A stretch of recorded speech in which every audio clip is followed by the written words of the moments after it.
तो भक्तों, नवरात्रि में पहला दिन बहुत महत्वपूर्ण होता है और आज के दिन हम मां भगवती दुर्गा की स्थापना अपने घर में करते हैं। घर के ईशान कोण में चौकी स्थापना करके मां दुर्गा को स्थापित करके हम कलश की स्थापना करते हैं और दोस्तों, अखंड दीपक प्रज्वलित करते हैं, मां का आवाहन करते हैं। तो प्रथम दिन बहुत महत्वपूर्ण होता है, मां भगवती दुर्गा के स्वागत का दिन होता है। और भक्तों, आपको बता दे कि शास्त्रों के अनुसार अगर हम नवरात्रि के पहले दिन कुछ विशेष कार्य कर लेते हैं तो इससे मां बहुत ही शीघ्र प्रसन्न हो जाती है और फिर हमारी जो भी पूजा होती है, प्रार्थना होती है, मां उसे बहुत शीघ्र स्वीकार करती है और हमारे जीवन में आने वाली समस्त बाधाओं को दूर करती है, समस्त कामनाओं को पूर्ण करती हैं। तो आज की वीडियो में हम आपसे बात करने वाला हूं कि नवरात्रि के पहले दिन हमेशा क्या करें जिससे कि भक्तों, माता रानी की कृपा हमें बहुत शीघ्र मिल जाए और हमारे जीवन में सुख, समृद्धि, धन, वैभव की प्राप्ति हो, संतान की प्राप्ति हो, या फिर अगर किसी भी विशेष कामना से अपनी मां की पूजा आराधना कर रहे हैं, कोई भी आपकी ऐसी कामना है जो चाहते हैं कि मां शीघ्र ही पूर्ण कर दे, तो नवरात्रि के दिन मां को शीघ्र प्रसन्न करने के लिए आपको इन 9 बातों का ध्यान जरूर रखना चाहिए। तो भक्तों, आपसे निवेदन है कि वीडियो को पूरा जरूर देख। अब भक्तों, बात करें कि नवरात्रि के पहले दिन हमें पहला कार्य करना चाहिए कि घर की छत पर आज हमें झंडा जरूर लगाना चाहिए। झंडा मतलब ध्वजा। लाल रंग का त्रिकोण झंडा होता है और उसके ऊपर बना हुआ हो, जय माता दी लिखा हुआ हो। यह मार्केट में बहुत आसानी से मिल जाते हैं, नहीं तो आप घर पर भी स्वयं से बना सकते हैं। तो एक झंडा त्रिकोण आप लेकर मां को पहले दिन उनके चरणों में अर्पित कीजिए। जब पूजा कर रहे हैं सुबह, तो उसके बाद पूजा के बाद वह झंडा अपने घर की छत पर लगा दीजिए। इस झंडे को घर के ईशान कोण में यानी कि उत्तर पूर्व के कोने पर, अगर वहां पर जगह न हो तो आप उत्तर दिशा में इस झंडे को लगा सकते हैं। जहां भी आप ये ध्वजा लगाते हैं, इसके साथ आप ध्यान रखें कि आप वहां पर एक दीपक जरूर प्रज्वलित करें, क्योंकि दोस्तों, चैत्र नवरात्रि माता रानी का एक पावन पर्व है और झंडा लगाते समय इससे क्या होगा, इससे यश की वृद्धि होती है। देखिए भक्तों, जब हम झंडा अपने घर पर लगाते हैं जो कि हमेशा लहराता रहता है, तो यह इस बात का सूचक है झंडा कि आपको जीवन में सफलता की प्राप्ति होगी, यश की प्राप्ति होगी, मान प्रतिष्ठा की प्राप्ति होगी, समस्त प्रकार के सुखों की प्राप्ति होगी। मान सम्मान, यश, प्रतिष्ठा, धन की वृद्धि, सुख, समृद्धि, सभी प्रकार की जो चीजें हैं वह प्राप्त हो जाती है। दोस्तों, ऐसे लहराता हुआ झंडा आपके घर पर शुद्धता की सूचना है। इसलिए 3 अक्टूबर 2024 गुरुवार को नवरात्रि के पहले दिन आपको अपने घर के ईशान कोण में एक लाल रंग का झंडा जरूर लगाना चाहिए।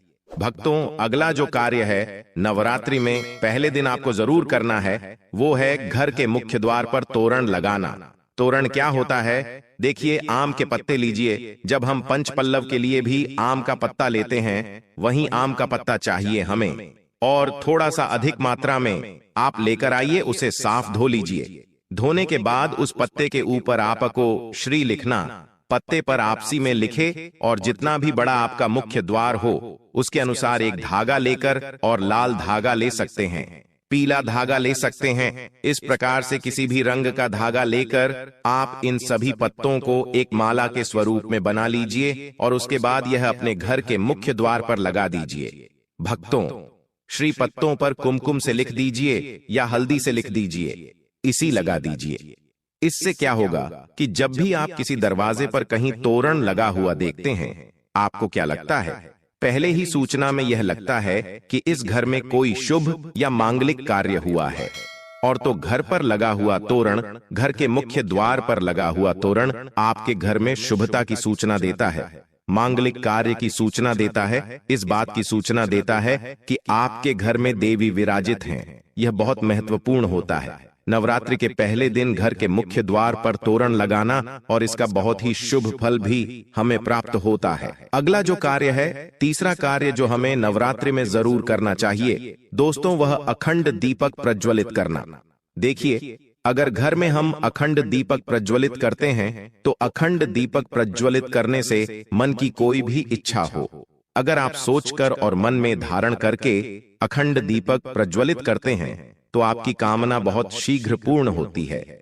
लेकिन इसके अलावा दीपक इस बात का प्रतीक है कि आपके घर में किसी भी प्रकार की नकारात्मक ऊर्जा प्रवेश नहीं करेगी और मन से घर से हर तरह से नकारात्मक ऊर्जा को दूर करता है दीपक। इसलिए अखंड दीपक चैत्र नवरात्रि में पहले दिन से लेकर और नवमी तिथि तक प्रज्वलित किया जाता है, जिससे कि शुभता का घर में वास हो, सकारात्मक ऊर्जा का घर में वास हो। और जहां पर सकारात्मक ऊर्जा होती है वहां पर सुख, समृद्धि, धन, वैभव की प्राप्ति होती है।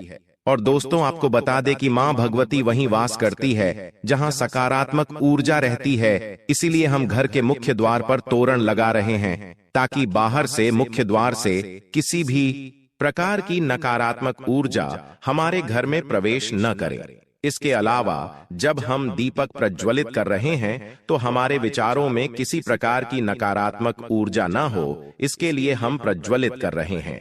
जब हम पूजा प्रार्थना कर रहे हैं, मंत्र जप कर रहे हैं, निर्विघ्न उसे हम पूर्ण कर पाएं, इसके लिए अखंड दीपक प्रचलित किया जाता है। लेकिन अगर आप किसी भी कारणवश अखंड दीपक प्रज्वलित नहीं कर पाते हैं तो सुबह शाम दोनों समय जब मां की आराधना करें तब आपको शुद्ध घी का दीपक जरूर प्रज्वलित करना है। और सुबह शाम दोनों समय अपने घर में लौंग और कपूर की आरती जरूर कीजिए, जिससे कि घर में नकारात्मक ऊर्जा न रहे और घर में सकारात्मक ऊर्जा का वास बना रहे। अगला जो कार्य है नवरात्रि में आपको जरूर करना चाहिए वह कलश की स्थापना। और देखिए, दीपक में एक और बात का ध्यान रखें, फिर हम कलश की स्थापना की बात करते हैं। दीपक में अगर आप घी का दीपक प्रज्वलित कर रहे हैं तो उसे आपको मां भगवती दुर्गा की मूर्ति के दाईं तरफ रखना होता है, और अगर आप तेल का दीपक प्रज्वलित करते हैं तो मां भगवती दुर्गा के बाईं तरफ आपको तिल तेल का दीपक रखना चाहिए। तो इस प्रकार से दीपक का आप ध्यान रखें, जब भी आप तिल तेल या फिर घी का दीपक प्रज्वलित करते हैं तो उसे सही दिशा में सही स्थान पर रखना चाहिए। और अगला जो कार्य है घट स्थापना करना, यानी कलश की स्थापना करना। तीखी कलश की स्थापना जब हम करते हैं नवरात्रि में, कलश में हम सभी देवी देवताओं का आवाहन करते हैं। सभी देवी देवताओं का पूजन मां भगवती के साथ ही हम प्रतिदिन करते हैं। इस प्रकार से जब 9 दिनों तक लगातार हम समस्त देवी देवताओं का पूजन करते हैं, घर में आवाहन करके विधि विधान से विशेष रूप से हम उनकी आराधना करते हैं। क्योंकि जब हम मां का पूजन करते हैं पहले हम कलश का पूजन करते हैं, धूप दीप नैवेद्य चीजें हम मां को अर्पित करते हैं विधि विधान से, और इसके साथ ही कलश को भी हम इसी प्रकार से अर्पित करते हैं। तो सभी देवी देवताओं की विशेष पूजा हम 9 दिनों तक कर रहे हैं। तो हमारे जीवन में किसी भी प्रकार की कोई बाधा दूर होती है और कोई भी हमारी विशेष काम न हो तो अवश्य पूर्ण होती है। तो कलश की स्थापना हमें जरूर करनी चाहिए अगर संभव हो तो। नवरात्रि के प्रथम दिन जो अगला जरूरी काम हमें करना है वो है जवारे होना, यानी कि सप्त धान्य बोना, जो कि हम मिट्टी में थोड़े से जौ होते हैं जो कि हरे हो जाते हैं। बहुत सी ऐसी जौ अंकुरित हो जाते हैं और ये शीघ्र ही अंकुरित तब होते हैं जब हमारे घर में अन्न होते हैं। तो ये इस बात की सूचना देते हैं कि हमारे घर में सुख समृद्धि आने वाली है। हमारे घर में मां भगवती विराजित हो चुकी है और घर में सुख समृद्धि धन वैभव सभी प्रकार की जो शुभता है उसका आशीर्वाद हमेशा दे रही है। तो घर में अगर आप जौ होते हैं, सप्त धान्य बोते हैं तो बहुत ही श्रेष्ठ माना जाता है। भक्तों, नवरात्रि के प्रथम दिन हमें जरूर यह करना चाहिए। और अगला जो शुभ कार्य है जो नवरात्रि के प्रथम दिन आपको जरूर करना चाहिए। वैसे तो बहुत से भक्त नवरात्रि के पूरे 9 दिनों तक व्रत धारण करते हैं। बहुत से भक्त जल पीकर या फिर फलाहार के द्वारा इस व्रत को धारण करते हैं। लेकिन अगर आप पूरे नवरात्रि व्रत धारण नहीं करते हैं तो नवरात्रि के प्रथम दिन आपको व्रत धारण जरूर करना चाहिए। नवरात्रि के प्रथम दिन और अंतिम दिन यानी नवमी तिथि पर, यह अष्टमी तिथि पर आपको व्रत जरूर करना चाहिए। तो प्रथम दिन बहुत महत्वपूर्ण है। मां भगवती दुर्गा की आराधना करते हैं, विधि विधान से उनका आभार करके पूजन कर रहे हैं, तो प्रथम दिन आपको व्रत जरूर करना चाहिए और संभव हो तो पूरे नवरात्र व्रत करना चाहिए। पूरे नवरात्र जब हम व्रत करते हैं, माँ की पूजा आराधना करते हैं, सात्विकता के साथ माँ की आराधना करते हैं, तो माँ शीघ्र ही प्रसन्न होती हैं। लेकिन व्रत भी धारण करें जब आप स्वस्थ हों पूर्ण रूप से। अगर आप स्वस्थ नहीं हो, व्रत रखने में असमर्थ हो, तो सिर्फ आप शुद्ध सात्विक भोजन यानी कि बिना लहसुन प्याज का भोजन लेकर माँ की आराधना सुबह शाम करें, तो सच्चे मन से भक्ति भाव से हम माँ की आराधना करते हैं तो माँ शीघ्र ही प्रसन्न होती हैं। अगर व्रत धारण की रखने की अगर आपकी शक्ति या सामर्थ्य शारीरिक रूप से नहीं है तो आपको व्रत नहीं रखना चाहिए। लेकिन अगर संभव हो तो पहले दिन फलाहार के द्वारा व्रत धारण जरूर कीजिए। अगला जो जरूरी कार्य है जो नवरात्रि में आपको जरूर करना है, घर के मुख्य द्वार पर दोनों तरफ स्वास्तिक का चिन्ह जरूर बनाएंगे। प्रकार की नकारात्मक ऊर्जा हमारे घर में प्रवेश न करे। इसके अलावा जब हम दीपक प्रज्वलित कर रहे हैं तो हमारे विचारों में किसी प्रकार की नकारात्मक ऊर्जा न हो, इसके लिए हम प्रज्वलित कर रहे हैं। जब हम पूजा प्रार्थना कर रहे हैं, मंत्र जप कर रहे हैं, निर्विघ्न उसे हम पूर्ण कर पाएं, इसके लिए अखंड दीपक प्रचलित किया जाता है।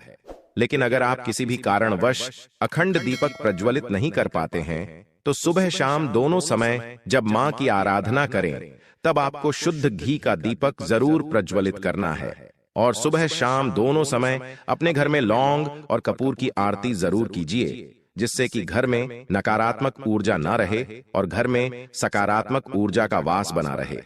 अगला जो कार्य है नवरात्रि में आपको जरूर करना चाहिए वह कलश की स्थापना। और देखिए, दीपक में एक और बात का ध्यान रखें, फिर हम कलश की स्थापना की बात करते हैं। दीपक में अगर आप घी का दीपक प्रज्वलित कर रहे हैं तो उसे आपको मां भगवती दुर्गा की मूर्ति के दाईं तरफ रखना होता है, और अगर आप तेल का दीपक प्रज्वलित करते हैं तो मां भगवती दुर्गा के बाईं तरफ आपको तिल तेल का दीपक रखना चाहिए। तो इस प्रकार से दीपक का आप ध्यान रखें, जब भी आप तिल तेल या फिर घी का दीपक प्रज्वलित करते हैं तो उसे सही दिशा में सही स्थान पर रखना चाहिए। और अगला जो कार्य है घट स्थापना करना यानी कलश की स्थापना करना। तीखी कलश की स्थापना जब हम करते हैं नवरात्रि में, कलश में हम सभी देवी देवताओं का आवाहन करते हैं। सभी देवी देवताओं का पूजन मां भगवती के साथ ही हम प्रतिदिन करते हैं। इस प्रकार से जब 9 दिनों तक लगातार हम समस्त देवी देवताओं का पूजन करते हैं, घर में आवाहन करके विधि विधान से विशेष रूप से हम उनकी आराधना करते हैं। क्योंकि जब हम मां का पूजन करते हैं पहले हम कलश का पूजन करते हैं, धूप दीप नैवेद्य चीजें हम मां को अर्पित करते हैं विधि विधान से, और इसके साथ ही कलश को भी हम इसी प्रकार से अर्पित करते हैं। तो सभी देवी देवताओं की विशेष पूजा हम 9 दिनों तक कर रहे हैं। तो हमारे जीवन में किसी भी प्रकार की कोई बाधा दूर होती है और कोई भी हमारी विशेष काम न हो तो अवश्य पूर्ण होती है। तो कलश की स्थापना हमें जरूर करनी चाहिए अगर संभव हो तो। नवरात्रि के प्रथम दिन जो अगला जरूरी काम हमें करना है वो है जवारे होना, यानी कि सप्त धान्य बोना, जो कि हम मिट्टी में थोड़े से जौ होते हैं जो कि हरे हो जाते हैं। बहुत सी ऐसी जौ अंकुरित हो जाते हैं और ये शीघ्र ही अंकुरित तब होते हैं जब हमारे घर में अन्न होते हैं। तो ये इस बात की सूचना देते हैं कि हमारे घर में सुख समृद्धि आने वाली है। हमारे घर में मां भगवती विराजित हो चुकी है और घर में सुख समृद्धि धन वैभव सभी प्रकार की जो शुभता है उसका आशीर्वाद हमेशा दे रही है। तो घर में अगर आप जौ होते हैं, सप्त धान्य बोते हैं तो बहुत ही श्रेष्ठ माना जाता है। भक्तों, नवरात्रि के प्रथम दिन हमें जरूर यह करना चाहिए। और अगला जो शुभ कार्य है जो नवरात्रि के प्रथम दिन आपको जरूर करना चाहिए। वैसे तो बहुत से भक्त नवरात्रि के पूरे 9 दिनों तक व्रत धारण करते हैं। बहुत से भक्त जल पीकर या फिर फलाहार के द्वारा इस व्रत को धारण करते हैं। लेकिन अगर आप पूरे नवरात्रि व्रत धारण नहीं करते हैं तो नवरात्रि के प्रथम दिन आपको व्रत धारण जरूर करना चाहिए। नवरात्रि के प्रथम दिन और अंतिम दिन यानी नवमी तिथि पर, यह अष्टमी तिथि पर आपको व्रत जरूर करना चाहिए। तो प्रथम दिन बहुत महत्वपूर्ण है। मां भगवती दुर्गा की आराधना करते हैं, विधि विधान से उनका आभार करके पूजन कर रहे हैं, तो प्रथम दिन आपको व्रत जरूर करना चाहिए और संभव हो तो पूरे नवरात्र व्रत करना चाहिए। पूरे नवरात्र जब हम व्रत करते हैं, माँ की पूजा आराधना करते हैं, सात्विकता के साथ माँ की आराधना करते हैं, तो माँ शीघ्र ही प्रसन्न होती हैं। लेकिन व्रत भी धारण करें जब आप स्वस्थ हों पूर्ण रूप से। अगर आप स्वस्थ नहीं हो, व्रत रखने में असमर्थ हों, तो सिर्फ आप शुद्ध सात्विक भोजन यानी कि बिना लहसुन प्याज का भोजन लेकर माँ की आराधना सुबह शाम